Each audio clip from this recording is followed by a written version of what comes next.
January 3, 2016 is a pretty significant date in recent Giants history. It was the last game Tom Coughlin coached, a 3,530 loss to the Philadelphia Eagles, dropping the Giants to a 610 record for the second straight year.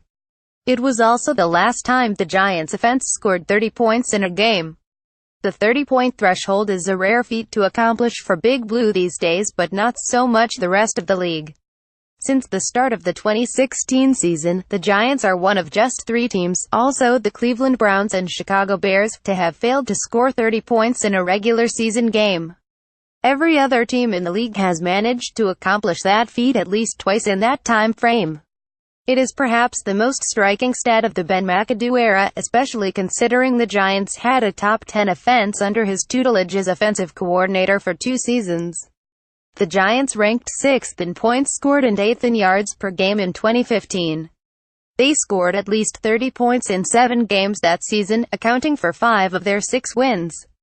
Patrick Szymanski, however, since his promotion to head coach, the offensive firepower has crumbled into ashes. They enter a Week 12 matchup against the Oakland Raiders with a 29 record and 31st in the league in points 172 and points per game 15.6, ranking ahead of only the 0-1 Browns. They have scored at least 24 points just once in their last 16 regular season games, and failed to reach 20 points in 11 of those games.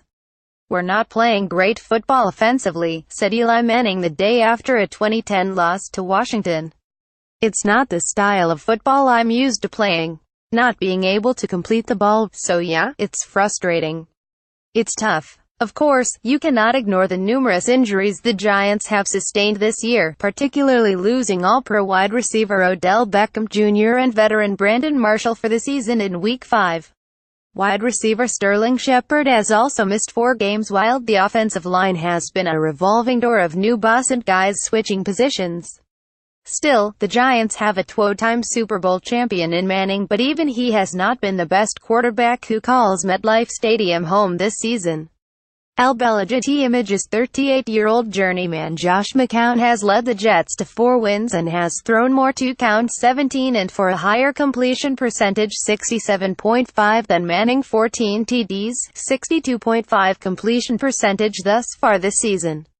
The Jets rank 12 spots higher than the Giants in points scored, at 19, and McCown has done it without anyone as highly talented as Shepard or Evan Engram at his disposal. Instead, he has made the most with middling veteran Jermaine Kearse and undrafted second-year receiver Robbie Anderson. The Giants also have not gotten much from the running game, either, rushing for 1,004 yards as a team this season, 7th worst in the league.